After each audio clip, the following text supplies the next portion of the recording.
TV Menorá apresenta Janela do Céu.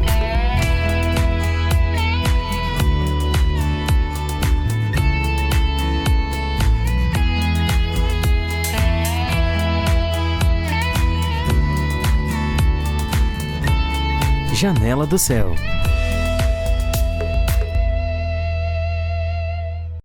Iniciando mais um Janela do Céu aqui, hoje minha convidada é a Mariana Zimmer, lá de Canela. Ela vai contar um pouquinho para nós a experiência dela de vida, não só da infância, da vida dela, mas aquela parte que a gente gosta, que é quando Deus entra na vida da pessoa e começa a fazer as transformações, começa a fazer aquela nova vida, né? Então hoje ela vai contar aqui em primeira mão o passo a passo e a história dela. Tudo certo, Mariana? Oi, Ana, tudo bem? Tudo certo, graças a Deus.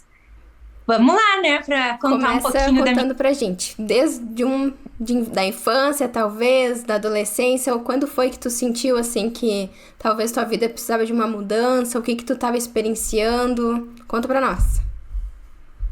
Irmã, assim, eu tenho uma história, assim, com Deus, de uma busca constante, né, desde quando eu era criança.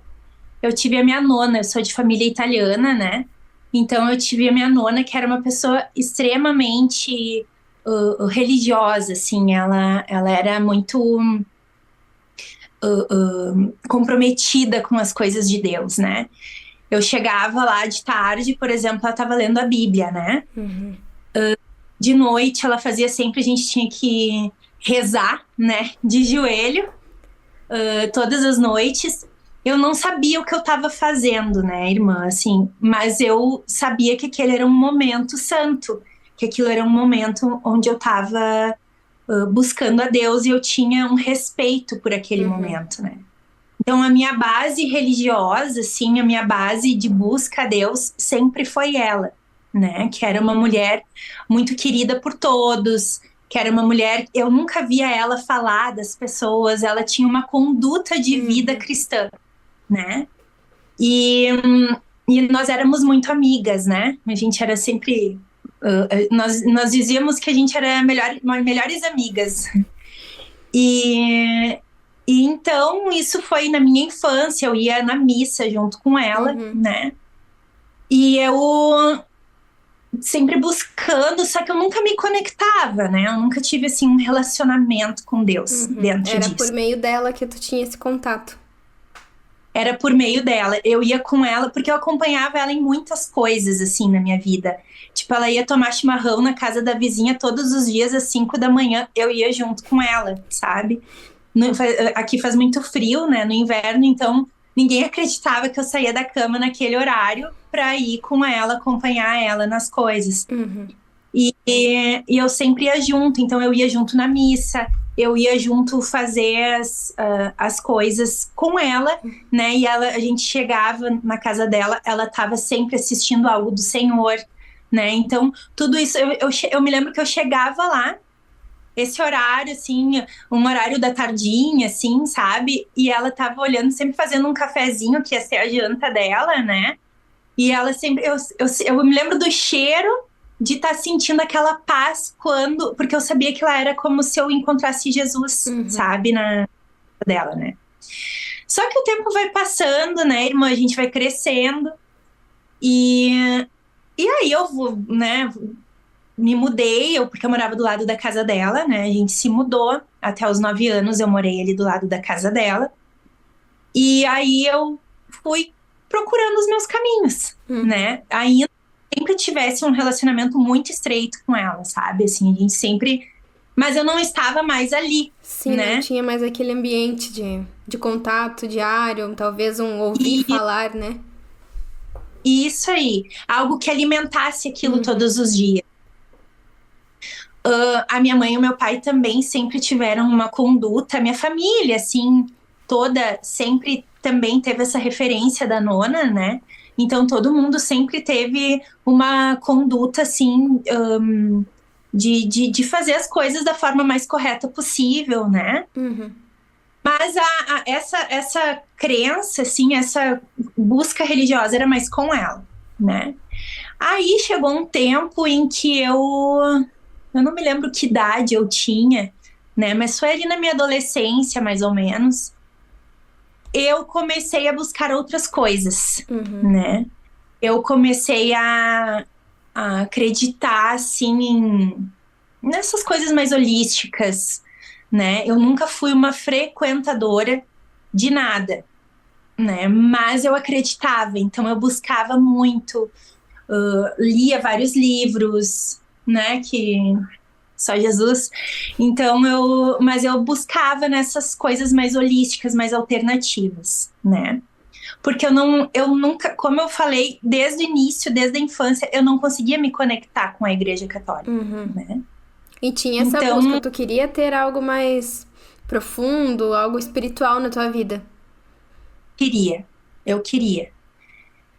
Porque eu sempre anelava por ter respostas de Deus, assim. E eu sempre eu sempre tive uma intuição muito aguçada, assim, muito aguçada. Sabe? Eu sempre tive uma percepção espiritual dos lugares e das pessoas. E eu queria entender melhor aquilo que eu sentia, né? Então eu achava que esse era o caminho, né? E então eu fui muito. Eu tomava passe, eu ia no espiritismo, não profundamente nas casas espíritas, assim, mas eu acreditava nisso, eu lia livros espíritas, né? E daí, então, aquilo se tornou a minha verdade, né? Tipo, aquilo era algo que eu acreditava e que eu adotei para minha vida, né? E aí, então, irmã, teve o encontro com Jesus, né? E como que foi esse encontro? Antes de eu me encontrar com ele, para mim, ele era um ser de luz. Então, ele não era o meu Senhor. Ele não era o meu Salvador, né? Ainda que eu cresci nele, ele não era o meu Senhor, né? Eu achava Jesus, tipo assim, eu achava ele o cara, sabe? Mas não era... Era algo distante, algo longe, não era algo tão pessoal? Isso, porque eu achava assim, eu tinha aquela doutrina do mundo de que se tu fizesse o bem, de que se tu fosse bom para as pessoas, de que se tu fizesse tudo certinho na tua vida, de se tu pagasse tuas contas, se tu desse um rancho para alguém, tudo isso tava tudo bem, eu ia ser uma pessoa muito legal, né? E eu sempre fui muito comunicativa, então eu sempre tive muita facilidade de me relacionar com as pessoas. Então eu gostava de todo mundo gostava de mim, então tava tudo certo, né? Eu brinco que eu era Cinderela e morava na Disney, né? Até Jesus chegar na minha vida e dizer: isso não existe, né? E o que foi que aconteceu assim que tu sentiu que foi um ponto chave para essa mudança ou para ti se interessar não por esse Deus tão longe, mas por algo tão bem mais íntimo, que é o relacionamento hoje com Deus? Irmã, foi a pior fase da minha vida. Foi a coisa mais difícil que tem até para falar sobre, né? Que foi quando eu tinha 29 anos, né? Eu recém tinha feito 29 anos. Um mês depois do meu aniversário, não deu 30 dias, deu uns 20 dias mais ou menos. Eu estava muito bem, como sempre, tipo, eu era a pessoa mais feliz do mundo, tava tudo certo na minha vida. O Ramiro já tinha nascido, ele tinha um mês. E eu fui dormir, né? E tive uma crise de pânico. Porque eu sempre tive muitas enxaquecas. Então eu tava fazendo um tratamento para enxaqueca. E aí eu fui dormir e comecei a delirar. Porque antes disso eu tava tentando me aprofundar numa dessas questões holísticas, assim, num lugar, sabe? E a minha mãe, quando eu comecei a fazer esse aprofundamento, a minha mãe disse pra mim: toma cuidado. Só que sempre fui muito mais eu, sabe? Sempre fui vamos lá, vou de cabeça, sabe? E aí eu nunca tomei cuidado. E aí, então, eu fui dormir E quando eu fui dormir, era num domingo à noite, eu tive a primeira crise de pânico, né? E isso foi tão forte, irmã, pra te ver como é espiritual, assim, foi tão forte que no momento que eu tive, faltou luz, tu acredita, na minha casa. E ali, quando voltou a luz, eu disse, Deus é tu. Na hora, assim, eu chego a me arrepiar de te contar, assim. Eu disse, Deus é tu. É tu. Tu tá me querendo. E naquele momento, irmã, eu me arrependi tanto de tudo que eu tava fazendo, de tudo que eu tinha buscado. Foi como se eu tivesse eu conseguisse ver tudo que eu tinha feito de errado durante aquele tempo, como se tivesse caído a ficha, tipo assim, o que tu tá fazendo? O que tu fez? E eu senti ali a mão de Deus pesar sobre a minha vida, sabe? Eu sabia que era o Senhor. E ali eu fui pro hospital porque o meu físico foi afetado, né? Eu tenho a pressão super baixa, sempre a minha pressão alta é 12/8. Então, a minha pressão foi a 16 por não me lembro quanto, assim. E eu tinha uma sensação de morte, assim, porque eu tinha um frio na minha nuca, assim, foi uma coisa horrível, assim. E aí a gente chamou minha mãe, o Márcio não sabia como conduzir, nem eu. Chamamos a minha mãe chegou na minha casa e disse, o que tá acontecendo, o que tu tá sentindo? E eu disse, mãe, sabe aqueles pesadelos que tu tem? E que quando tu acorda, tu diz assim, ai, acordei, ainda bem que era um sonho. Só que eu tô acordada e eu não tenho como acordar. Então foi assim, eu fui pro hospital, fui fazer medicação e nada resolvia. Nada resolvia, assim. Eu fui nos melhores psicólogos, nos melhores psiquiatras. O meu tratamento eu fiz todo em Porto Alegre. A gente gastou horrores, dinheiro que nós não tínhamos para eu melhorar, né? E eu não melhorava. E as medicações não davam. Aquele sentimento que tu teve no momento da crise, ele permaneceu depois da crise se encerrar? Ele é assim, irmã, ele atenuava. Tinha dias que ele atenuava, sabe? Mas ele era constante. Ele era constante, assim. Era como se fosse uma sombra. E quando eu menos esperava, aquilo ressurgia, assim, sabe? Como uma... E como o caminho que eu conhecia era o centro espírita, primeiramente, eu ainda recorria a isso. Sim. Só que Deus foi tão maravilhoso comigo que cada lugar que eu ia desses, eu tinha uma crise. Eu saía de lá, eu tinha uma crise. Todos. Então, Deus foi fechando todas essas portas, assim, e eu fiquei com nojo desses lugares, assim, eu fiquei com uma repulsa disso, assim, sabe? Foi muito tremendo o que Deus fez, assim. Mas eu ainda acreditava naquilo que era a minha crença ainda, só que eu pensava, tá, mas em que porta que eu vou agora? E eu sempre, irmã, desde pequena isso, eu sempre tive algo quando eu via as pessoas evangélicas. Eu sempre olhava para elas e eu tinha uma impressão de que elas tinham um Deus. Sabe? Eu tinha uma coisa assim, eu acho que eles têm Deus, sabe? Só que eu nunca tive coragem de entrar numa igreja. Nunca tive nenhum convite, irmã. Um convite, sabe? É uma coisa tão... Por isso que eu falo de Jesus pra todo mundo. Passou na minha frente, eu passo a régua, porque ninguém falou de Jesus pra mim. Na verdade, uma mulher, uma vez que trabalhou comigo, convidou hoje o que a gente conhece pelo grupo familiar, né? Ela me convidou uma vez, assim, e eu não fui ali, né? Tipo, há muitos anos atrás. E aí, irmã, eu fui... a única coisa, então, que eu me senti segura era voltar pra missa. Que lá eu sabia que não ia estar fazendo nada de errado. Sabe? Porque eu já tinha... conhecia aquilo que eu tinha vivido na minha infância, que era o caminho onde eu onde eu era pra mim, tipo assim, pelo menos eu sei que aqui eu não tô fazendo nada de errado, eu tinha na minha mente. E aquilo eu já tinha as outras coisas já tinham me convencido que eram abominações diante do Senhor, assim, sabe?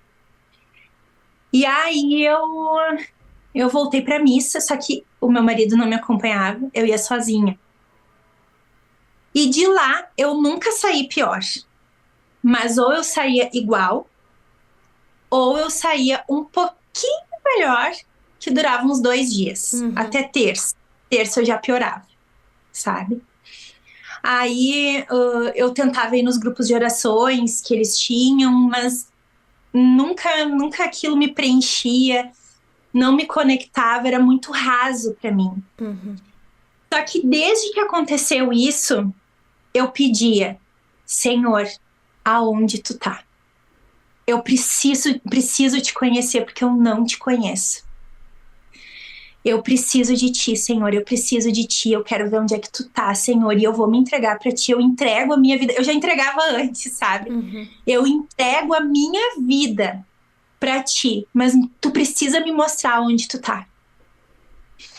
E aí ali eu eu parei com todas as outras coisas, ia na missa eu nem sabia o que o padre falava direito, porque eu fazia a minha oração pedindo exatamente isso. Aonde tu tá? Eu preciso de ti. Eu tenho uma doença que só tu pode curar.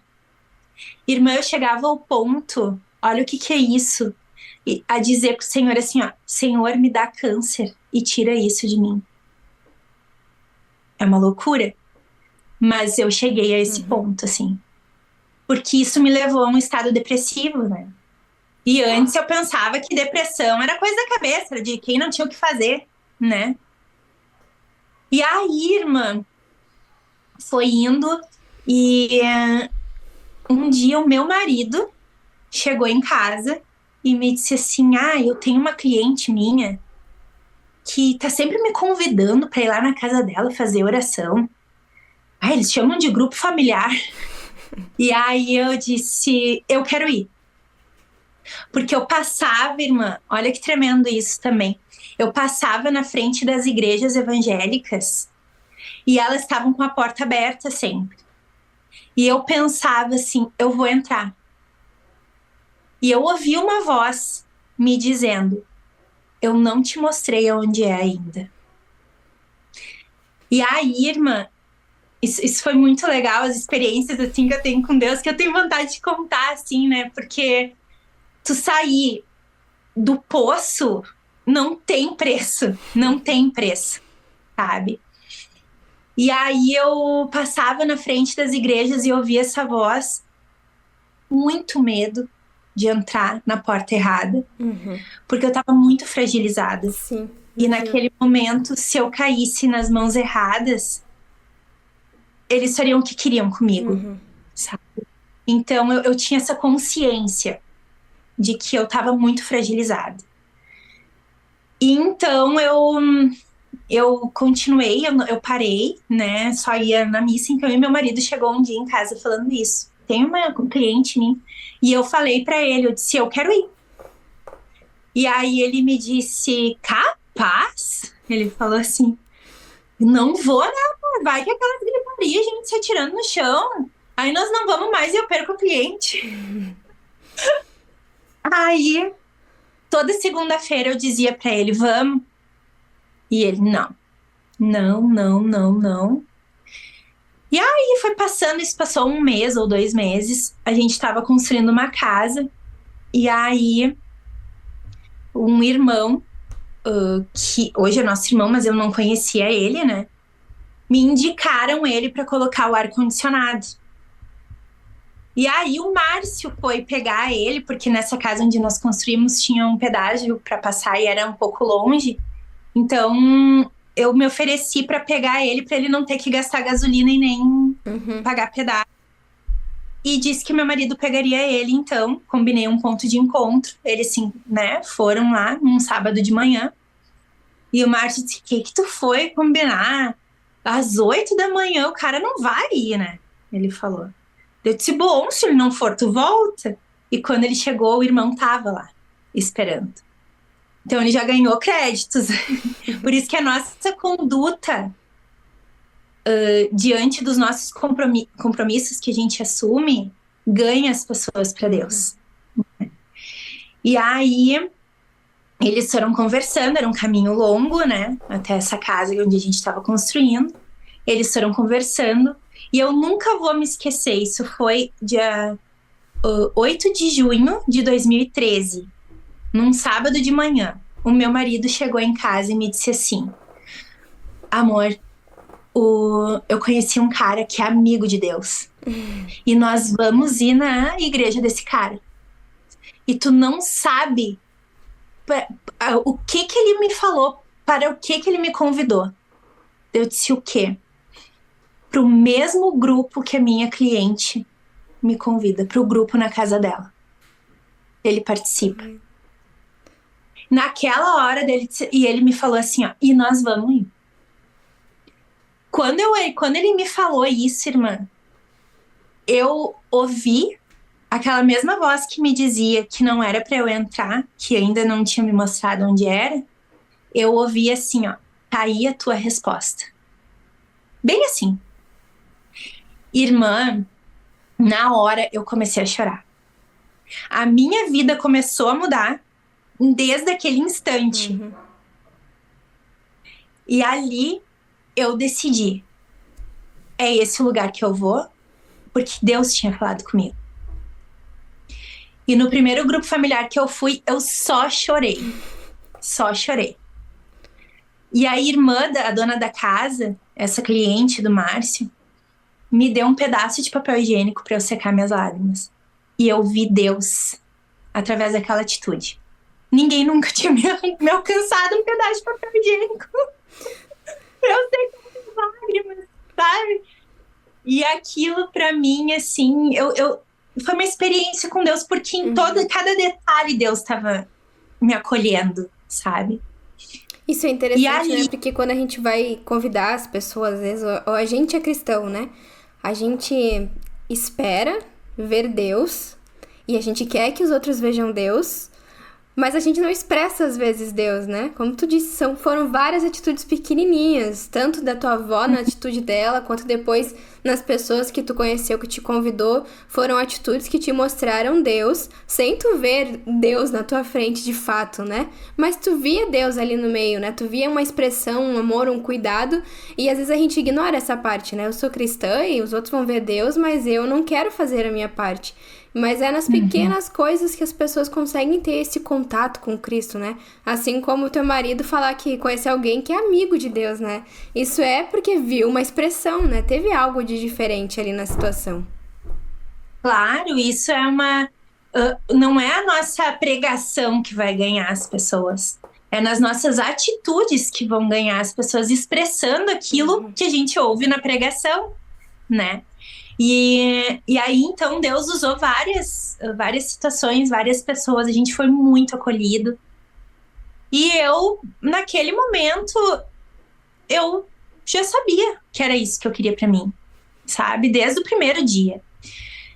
No segundo grupo familiar que a gente foi, o meu marido chegou em casa e me disse assim, ó, eu não vou mais, são tudo louco. E aí eu falei pra ele, não tem problema, você não precisa ir, mas eu vou. E eu preciso de alguém que me acompanhe, amor. Daí ele disse, não, então eu vou contigo. E aí ele continuou indo e ali, pra mim nunca existiu possibilidades de não ir. Nem no culto, nem no grupo. Eu nunca coloquei empecilho, eu nunca coloquei... Eu já fui com febre pra igreja. Eu já fui com enxaqueca terrível pra igreja e saí de lá melhor. Sabe? Então eu nunca coloquei um empecilho pra ir. E eu, ali, irmã, eu comecei a devorar os materiais. Comecei a devorar a Bíblia. Amo ler a Bíblia até hoje. Amo ler as coisas os materiais. Eu amo ouvir as ministrações. Eu amo... Porque isso criou um hábito na minha vida. Não existe outra possibilidade para mim. Porque eu prometi para o Senhor. E eu tenho eu vim da família, como eu te falei, assim, de uma conduta muito honesta diante dos homens, assim. Então, para mim, o meu pai, por exemplo, se tu combinar alguma coisa com ele, tu não precisa assinar nenhum papel. E eu aprendi isso. E eu, para mim, eu combinei com Deus. Então eu não preciso. Eu disse para ele que eu ia entregar minha vida para ele. E pedi para ele me mostrar o lugar. E ele me mostrou e falou comigo. Então não existe outra possibilidade. E que Deus, eu peço a graça de Deus para que ele me mantenha assim. Porque eu sou humana, erro, sou pecadora, né? E só Deus para me sustentar nessas decisões, né? Então, mas eu clamo a ele por isso, assim, de que ele me conserve, assim, sabe? Mas a gente aprende na igreja que tudo é uma decisão, né? E eu decidi pelo meu livre-arbítrio, eu decidi isso. Irmã, Então, a gente já tá quase se encaminhando pro final, mas eu gostaria que tu contasse, assim, um pouquinho da parte que tu começou a sentir paz, uma libertação daquele sentimento ruim que tava te acompanhando há tanto tempo. Como é que foi, assim, os teus passos que tu decidiu, ou as tomadas de decisão que tu sentiu que foram, assim, fundamentais para esse processo de cura e libertação na tua vida?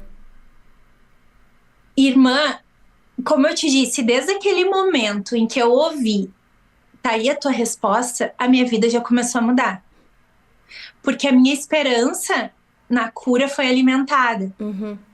E quando eu encontrei, como a gente fala, é um clichê falar sobre isso, mas é isso. Quando eu encontrei o manancial que a gente tem, foi rápido, irmã. Foi muito rápido. Porque eu me entreguei, sabe? Eu acho que a entrega foi o ponto-chave. Tu vê que esse processo, esse sentimento ruim, desde a primeira crise de pânico que tu teve, foi um meio pra Deus te levar até Ele? Tu vê que isso foi necessário? Sim, irmã, pra eu sair lá da Disney, né? Que eu achava que eu vivia, que eu não conhecia o Senhor, né? Então Deus teve que fazer um quebrantamento gigantesco na minha vida pra eu acordar, despertar, né? Porque eu brinco que foi como Jó, porque foram 11 meses. Foram exatos 11 meses que eu vivi isso, sabe? Mas foram os piores 11 meses. Foi horrível, né? E então, a partir dali, irmã, e eu gosto de falar que a conduta da esposa é muito importante, porque o homem ele é um pouco mais duro, porque ele é mais racional, e a mulher tem essa sensibilidade. O quanto é importante para carregar a família, sabe, pro Senhor, né? Porque em muitos momentos eu fui sozinha. Em muitos momentos foi eu e o Ramiro. O Ramiro tinha 2 aninhos, sabe? E o Márcio não foi junto, mas ele, como ele via que, tipo assim, ou ele ia ficar sozinho em casa, ou ele me acompanhava, ele foi junto, né? E hoje ele é um servo de Deus também, né? A gente decidindo pelo Senhor, né? A pessoa que já se converteu na família decidindo por Cristo, o resto o Senhor vai organizando, né? Mas a gente tem que ser, como tu falou, honesto, né? Se eu falei pro Senhor que eu ia entregar minha vida, então está entregue, né? Decidiu, cumpre com isso, né? Que o Senhor vai honrar, independente das situações que vão vir depois, né? Irmã, a gente já encerrou o nosso tempo. Queria agradecer por tu contar o teu testemunho aqui pra mim e pra quem acompanhou, e que tu deixe uma consideração final pra quem acompanhou o teu testemunho. Amém. A minha consideração é: busquem incessantemente o Senhor. Não desistam. Não desistam, porque Jesus é o único caminho, a única verdade, e Ele é a vida. Então, qualquer problema que tu esteja passando não é grande demais pro Senhor. Eu pensava que não tinha solução, mas Deus veio e me mostrou que Ele é o Senhor. Então, a tua postura diante de Deus é o que vai te trazer a libertação, a cura, o sucesso daquilo que tu procura. E em muitas coisas eu ainda tô no processo, né? E todos os dias é um processo. Eu quero dizer isso também. Todos os dias é um processo, porque eu sinto. claramente que o dia que eu desistir, volta tudo aquilo. Então, só tem ele.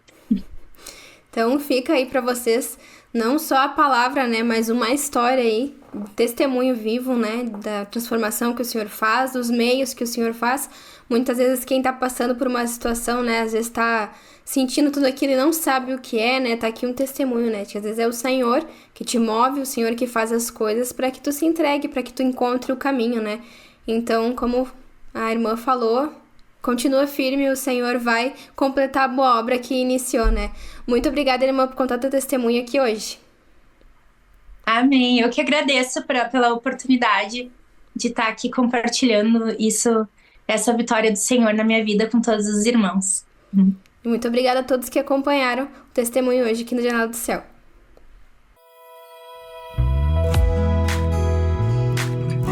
TV Menorá apresentou Janela do Céu.